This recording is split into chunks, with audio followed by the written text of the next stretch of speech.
வணக்கம். நான் இந்த வீடியோவில் எதை பற்றி பார்க்க போகிறேன்னா, டிஸ்ரப்டிவ் இன்னோவேஷன் அப்படிங்கிறத பற்றி தான் பார்க்க போகிறோம். இதுக்கு முன்னாடி க்ரியேட்டிவிட்டி அண்ட் இன்னோவேஷன் அப்படிங்கிறதுக்கு ரெண்டுக்கும் வித்தியாசம் என்னங்கிறத கண்டுபிடிக்கணும், நம்ம புரிஞ்சுக்கணும். க்ரியேட்டிவிட்டி அப்படிங்கிறது இதுவரையில் யாருமே செய்யாத ஒரு காரியத்தை, ஒரு செயலை நம் மனதில் நினைத்து கொண்டு அதற்கு ஒரு ஷேப் கொடுப்பது தான் க்ரியேட்டிவிட்டி.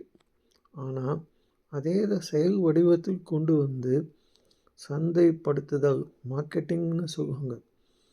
மார்க்கெட்டுக்கு ரீச் பண்ணிட்டோன்னா அதுக்கு பேர் தான் இன்னோவேஷன்.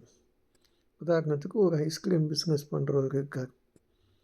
அவருக்கு திடீர்னு ஒரு ஐடியா தோன்றுறது, நம்ம நாட்டில் கிடைக்கக்கூடிய அதிமதுரம், தமிழ்நாட்டில் நிறைய இடத்துல கிடைக்கக்கூடிய அதிமதுரம் என்பதை பயன்படுத்தி ஒரு புது ஃப்ளேவர் கொண்டு வரலாம் அப்படின்னு அவர் நினைக்கிறார்.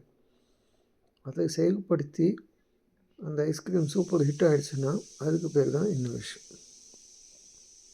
இது டிஸ்ரப்டிவ் இன்னோவேஷன் என்றால் என்ன?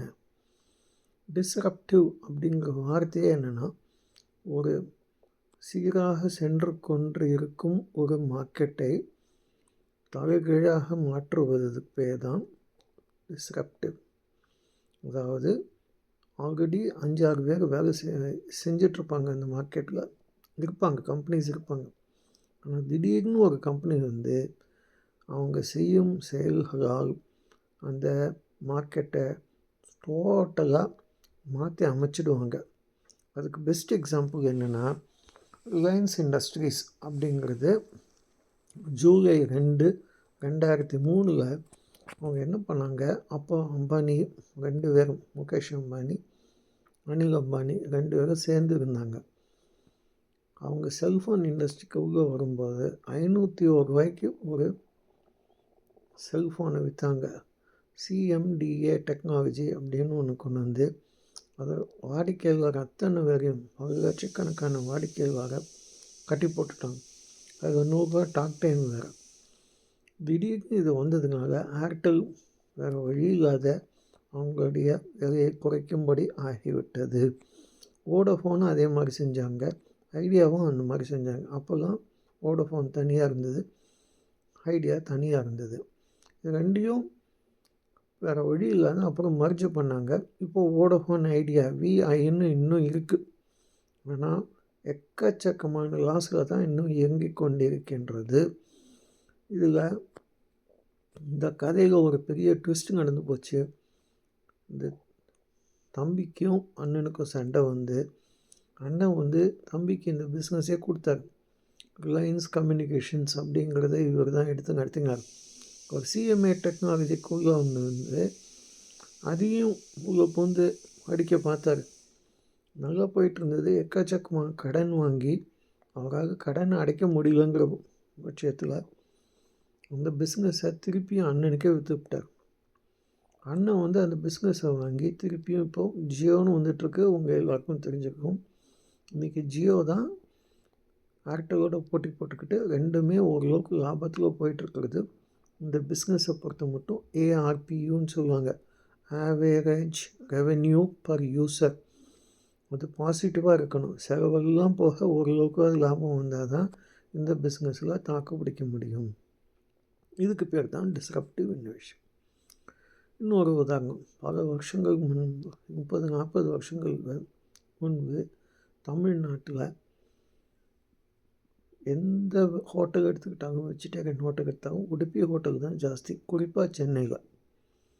இதை வந்து பார்த்து நம்மளால் புதுசாக கொண்டு வந்து குவாலிட்டியை ரொம்ப நல்லா கொண்டு வந்து ஹைஜீன் சுத்தமான பொருளாக நம்ம மக்களுக்கு கொடுத்தோன்னா வேலை ஜாஸ்தி இருந்தாலும் பரவாயில்ல, எல்லோரும் வருவாங்கன்னு நினச்சி அந்த கம்ப்ளீட்டாக அந்த மார்க்கெட்டை மாற்றி அமைச்சது திரு ராஜகோபால் என்பவர். அவருடைய ஹோட்டல் பேர் தான், அது ரொம்ப ஃபேமஸ் குரூப்பு, சரவணபவன். இன்றைக்கும் பல 1000 மக்கள் அவங்க வேலையில் அமர்த்தி இருக்காங்க. லண்டனில் இருக்காங்க, நியூயார்க் அமெரிக்காவுக்கு போயிட்டாங்க, சிங்கப்பூரில் இருக்காங்க, மலேசியாவில் இருக்காங்க, எல்லா இடத்துலையும், துபாயில் இருக்காங்க. அவங்களுக்கு இன்றைக்கும் ஆயிரக்கணக்கான கோடி ரூபாய் பிஸ்னஸ் இன்றைக்கும் நடந்துட்டு தான் இருக்குது. இன்னும் ஒரு எக்ஸாம்பிள், கேரளாவை உங்களுக்கு எல்லாருக்கும் தெரிஞ்சிருக்கும், ரொம்ப அழகான ஊர். அந்த ஊரில் எப்படியாவது டூரிசமை டெவலப் பண்ணணும்னா அதுக்கு ஒரு கவர்ச்சியான, ரொம்ப கவர்ச்சிகரமாக டேக்லைன்னு சொல்லுவாங்க அட்வர்டைஸ்மெண்ட்டில், ஒரு கான்செப்ட் அதை கொண்டு வந்தாங்க. காட்ஸ் ஓன் கண்ட்ரி அப்படின்னு சொன்னாங்க. காட்ஸ் ஓன் கண்ட்ரின்னு என்றைக்கு சொல்லி அதை அட்வர்டைஸ் பண்ண ஆரம்பித்தாங்களோ அன்றைக்கே அது பிச்சுக்கிட்டு போக ஆரம்பிச்சிச்சு. இன்றைக்கும் இந்தியாவில் ரொம்ப ஜாஸ்தி டூரிஸ்ட் வர முக்கியமான இடங்கள் கேரளாவும் ஒன்று. இதுதான் முக்கியம். இதுக்கு அடுத்தது இன்னொரு எக்ஸாம்பிள் சொல்ல போனால், எல்லா ஷாம்புவும் பாட்டில்லையோ இதில் தான் இருந்தது, பேக்கெட்டில் தான் இருந்தது. அதை மாற்றி அமைத்து சின்ன சின்ன பேக்கெட், சாச்சே பேக்கெட்னு சொல்லுவாங்க, அதில் கொண்டு வந்தது ஃபஸ்ட்டு ஒரு தமிழர். அவருடைய பேர் தான் ராஜகோபால். அந்த ப்ராடக்டோட பேர் தான் வெல்வெட் ஷாம்பு. அது இன்றைக்கி கூட இருக்குதுன்னு நினைக்கிறேன். ஆனால் அவரோட பிரதர் ஒருத்தர் இருக்கார், சீக்கிரங்கன்னு கேவின் கேரன் கம்பெனி, அது உங்கள் எல்லாருக்கும் தெரிஞ்சிருக்கும். மீரா ஷாம்பு, அந்த மாதிரி வரிசையாக இருக்குது. இன்றைக்கி ஹேர் டேலாம் பண்ணுறாங்க. அந்த கம்பெனி இப்போது அதே மாதிரி தான் பண்ணுறாங்க.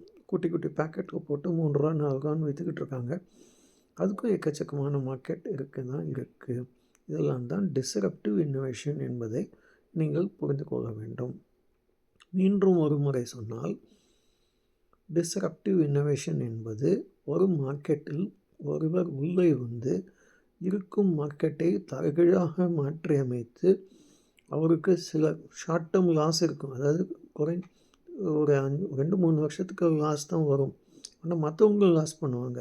ஆனால் இவங்க கேட்க பணத்தை வச்சுக்கிட்டு இவங்க திருப்பியும் உள்ளே வந்துடுவாங்க, ஜெயிச்சுடுவாங்க.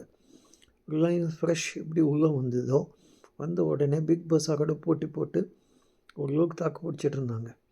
பயங்கரமாக எக்ஸ்பேண்ட் பண்ணாங்க. பிக் பஸார் லாஸ் ஆன உடனே உள்ளே பூந்து அந்த பிஸ்னஸை வாங்கிட்டு இன்றைக்கி பிக் பஸார் போயிடுச்சு, ரிலையன்ஸ் மட்டும்தான் இருக்குது. இதுதான் டிஸ்ரப்டிவ் இன்னோவேஷன்.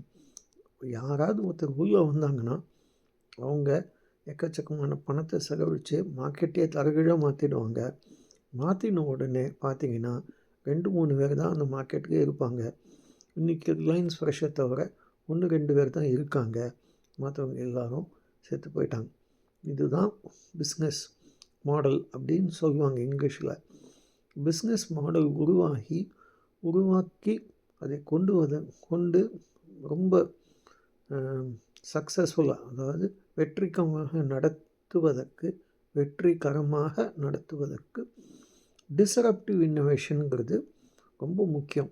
இது இருந்ததுனா தான் பிஸ்னஸ் எல்லாம் சர்வைவ் ஆகும். இதை பற்றி இன்னும் மற்ற வீடியோவையும் பார்க்கலாம். இந்த வீடியோ உங்களுக்கு ஈஸியாக நிச்சயமாக புரிஞ்சிருக்கும்னு நான் நினைக்கிறேன்.